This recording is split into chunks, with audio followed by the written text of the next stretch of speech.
Hi, my name is Michaela, and today I want to talk about juveniles being tried as adults, the death penalty involving children, and then also I want to highlight a couple specific cases that go along with both of these. So some juvenile cases get transferred to adult courts through a process called a waiver. And a waiver basically is when a judge waives the protections that a juvenile court provides. So usually for a juvenile to be eligible for a waiver, they have to commit a serious crime, or the juvenile has to have been in trouble before or have a criminal record. Although juveniles that are tried as adults have more constitutional protection, being tried as an adult may lead to harsher sentences, and it also may result in them spending time in an adult facility. In most states, a juvenile has to be at least 16 years old to be even tried as an adult, but that's not always the case. A good example of this is the first case that I researched, and it involves a boy who was only 12 years old at the time of his crime.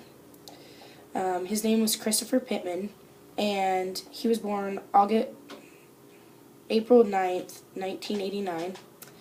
And on November 28th, 2001, he was convicted of premeditated murder.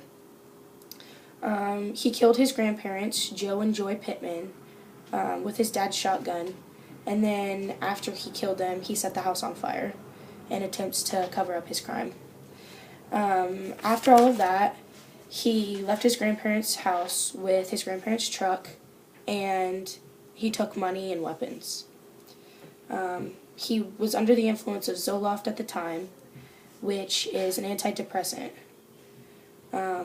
This later brought up questions in court, but it didn't affect the court's decision. The reason for this was a prosecutor said that Pittman knew the killings were bad because he proceeded to light the house on fire to cover up his murder. So he knew that it was wrong, and therefore he couldn't blame the Zoloft for his crimes. After his sentencing, he spent time in a juvenile facility until he turned 17, and then he was later transferred to an adult facility. He's 28 now, and he's still in prison.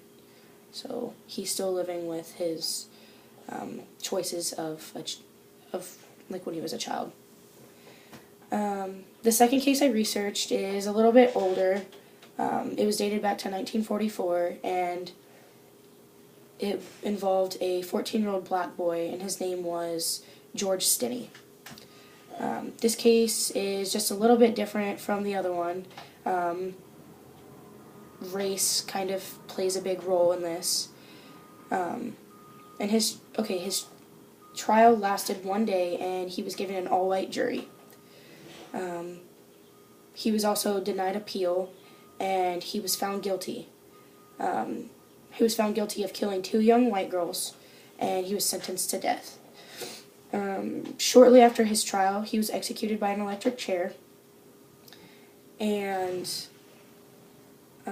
it was an unfair trial. In 2013, his family petitioned a new trial, and they went back over the evidence. They pulled up the case. They looked up all the different court, everything on file, and he was found not guilty.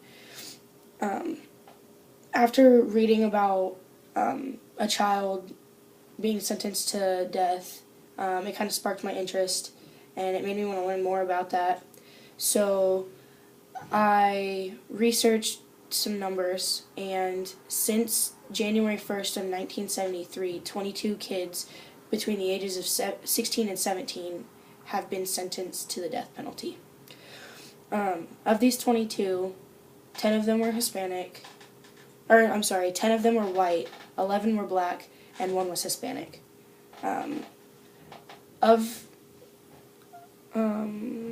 13 of these took place in Texas.